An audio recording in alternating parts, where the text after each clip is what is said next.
Most people assume that the more money you make, the more at home you feel in the world. You think that a certain salary or a specific number in your brokerage account acts as a permanent entry pass into a room where you finally belong. But for a specific type of person, the opposite happens. The higher you climb, the more you feel like a trespasser in your own life. You start to view your success not as a reward, but as a debt you're constantly trying to repay before someone notices you don't have the receipt. It's a quiet, exhausting weight. It's called competence debt. And if you don't recognize it, it will eventually force you to sabotage everything you've built just to feel honest again. You've likely had that moment. You're sitting in a high-level meeting, or perhaps you're just looking at a paycheck that finally has the extra zero you've been chasing for years. On the outside, you look like a winner. You're wearing the right clothes, using the right terminology, and hitting the KPIs. But inside, there is this persistent, low-frequency hum of anxiety. It's the feeling that you are a tourist in a land where everyone else is a native. You're waiting for the tap on the shoulder, the moment the client, the colleague, or even the bank teller looks at you and realizes there's been a massive clerical error. This is the core of competence debt. We are taught that money is a measure of value, but we rarely talk about the psychological lag that occurs when your bank account grows faster than your self-image. You start to feel like you're borrowing your status. Because you don't feel like you truly own the skills that got you here, you start treating your wealth as a temporary loan that could be called in at any second. You aren't actually afraid of failing. That's a common misconception. You're actually afraid of being caught succeeding.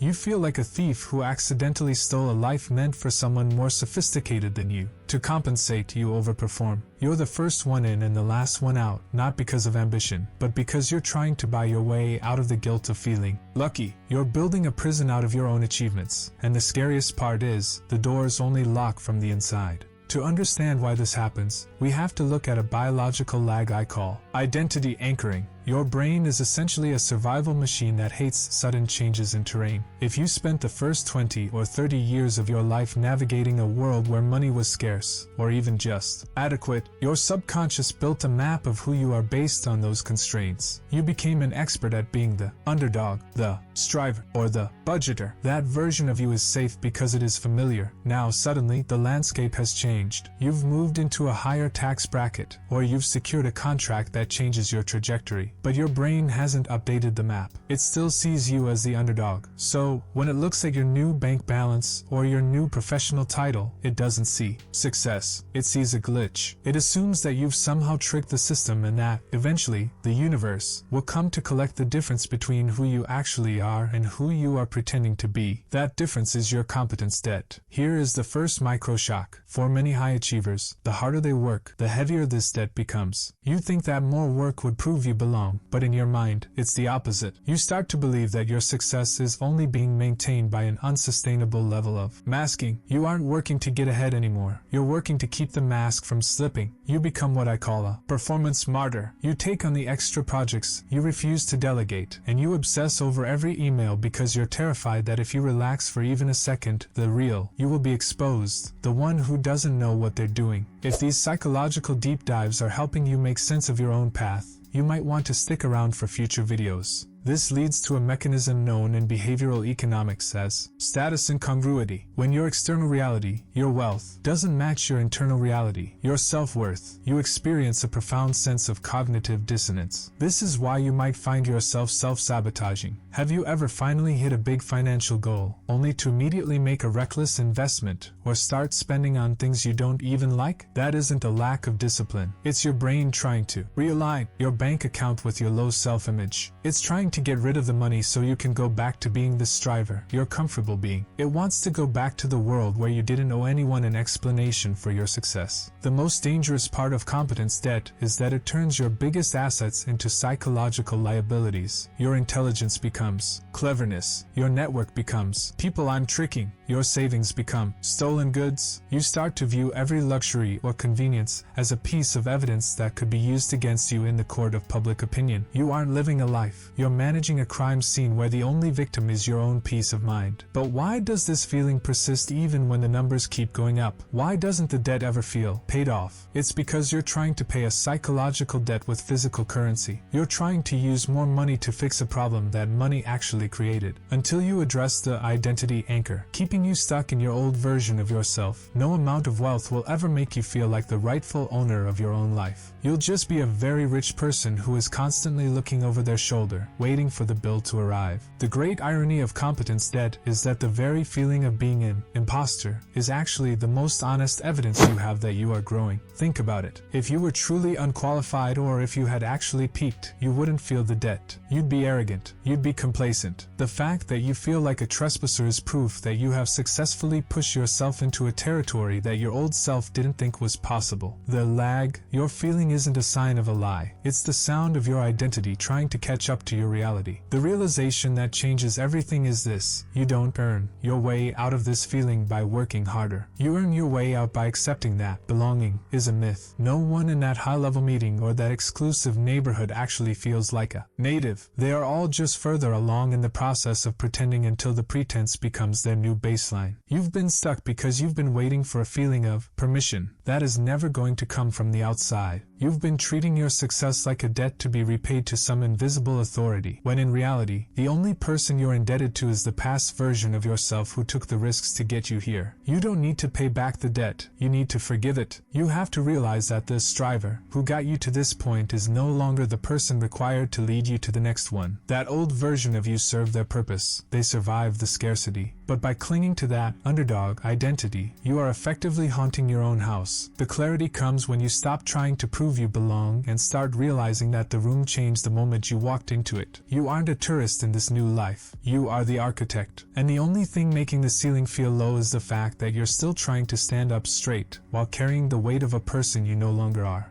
Stop looking for the receipt. The next time you find yourself over-preparing for a simple call or staying late just to prove you're worth it, ask yourself who you're actually trying to pay back. If the ghost of your broke 20-something self is still the CFO of your life, you will never be wealthy, no matter how much you have in the bank. True wealth is the ability to walk into a room you didn't think you deserved and sit down without an apology. It's the realization that the system didn't make a mistake. You just grew faster than your ego could handle. You can keep playing the role of the humble trespasser, hoping no one notices you, or you can accept the debt as a gift and finally start living the life you've already bought. The doors are open, the seat is yours, but the question remains: are you going to keep standing by the exit, or are you finally going to take your coat off and stay?